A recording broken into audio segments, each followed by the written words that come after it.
Okay, news came down that Bill Belichick is not going to be in the Hall of Fame in the first ballot. All right, now, is that insane? Yes, it's insane. Is he the definition of a Hall of Famer? Of course he is.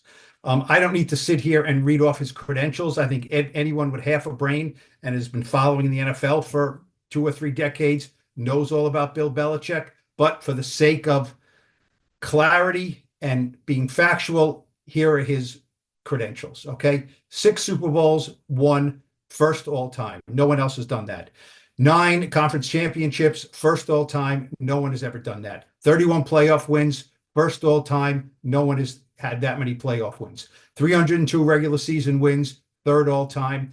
333 total wins, second all time. And let's not forget, he had 2 Super Bowl victories from his days as a coordinator, a defensive coordinator with the Giants. So that's 8 total Super Bowl victories. He's got 8 rings. No one has as many as those. All right. So then you say to yourself, well, how is it possible that he was not voted in his first try? Let me try to get to some basis of maybe why people didn't vote for him, and then I'll tell you why I think that is just ridiculous. Now, Belichick is one of the 5 people who are veteran senior members who can be voted into the Hall of Fame. These are not the players who are first-time eligible. You have Bill Belichick, Patriots owner Robert Kraft, Roger Craig, L.C. Greenwood, and Ken Anderson. Okay, those are the 5 veteran nominees, so to speak, that voters can vote for. There are 50 voters. You have to vote for 3 of the 5.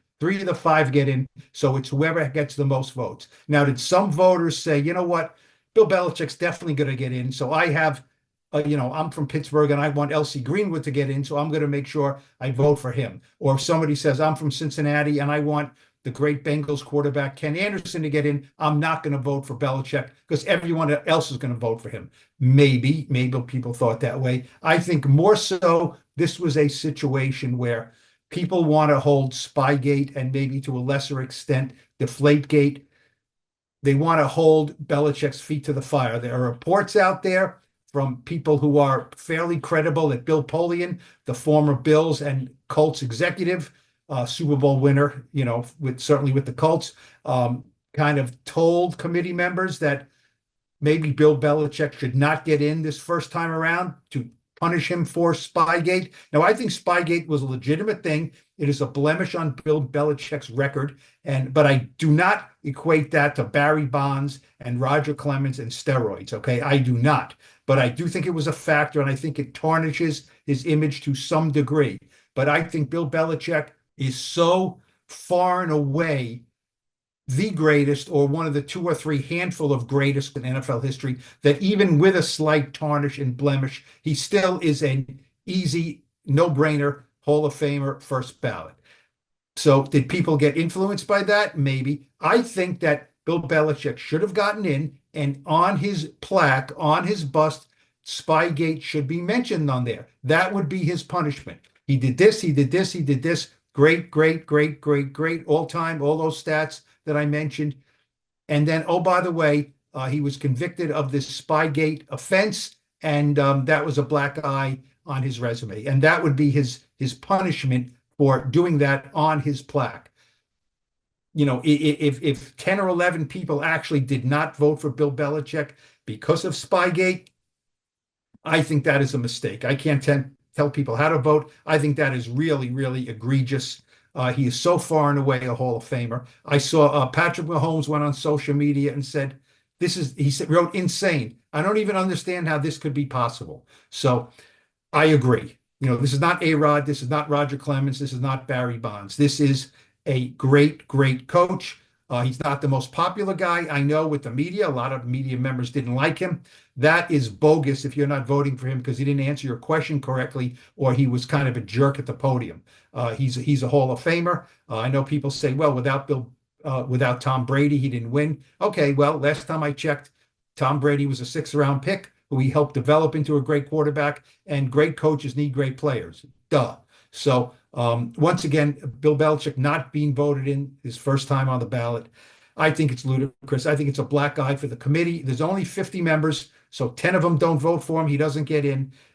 Shame on them if they did this for any kind of punishment. When news came out today via an ESPN report that Bill Belichick has been left out of the Hall of Fame on his first ballot chance, I think there was a lot of shock around the league because of that, and justifiably so. Although there is reason for it because of the fact that there's some doubt that he left with his role in Spygate and Deflategate. I would say, however, that and I tend to fall on more of the liberal side of this. He did a lot of things that were Hall of Fame worthy prior to these controversial Spygate and Deflategate issues. I mean, he already won 3 Super Bowls with New England, prior to the Spygate issue coming out. But I think that at this point, the way I view this is a bit of a slap on the wrist on the part of the voters. This is a human nature process. It's all essentially the 50 members that vote of our pro football writers. Are many people who've been kind of disrespected and dismissed by Belichick over the years. With the way he's conducted his media sessions and whatnot. And I think this was a way for them to maybe again, a little bit of a slap on the wrist, for that. I quite frankly think Bill should have been in from the start. What's interesting about this process here is that unlike the baseball writers of America voting for Major League Baseball and the Baseball Hall of Fame, they are all their votes are public, and the pro football writers that vote for this are a bit cloaked in secrecy. There's no requirement for them to, to reveal whom they voted for or didn't vote for. So I think this is an interesting dynamic. I look at there's 5 coaches that were for first ballot Hall of Famers: George Halas, Vince Lombardi, Don Shula, Tom Landry, and Chuck Noll. And there's no question in my mind that Bill Belichick is in that league, if not at the top of that, group for everything he's done here. But again, you're looking at a very subjective vote. And I think you're seeing people that are trying to, send a message a little bit here. And the other thing that's an interesting dynamic here is the fact that Bill was involved in Spygate and Deflategate. It does leave that window open, or that question open, as to whether there were other things that he did to bend the rules. So you can understand that there's a little bit of an element to that as well. But at the end of the day, the man has 6 Super Bowl titles as a head coach. We forget about the 2 that he won with the Giants, as a defensive coordinator. So, I think he was worthy of being a first ballot Hall of Famer, but I understand at this moment, why he's not. But there's little question in my mind that he'll be in eventually.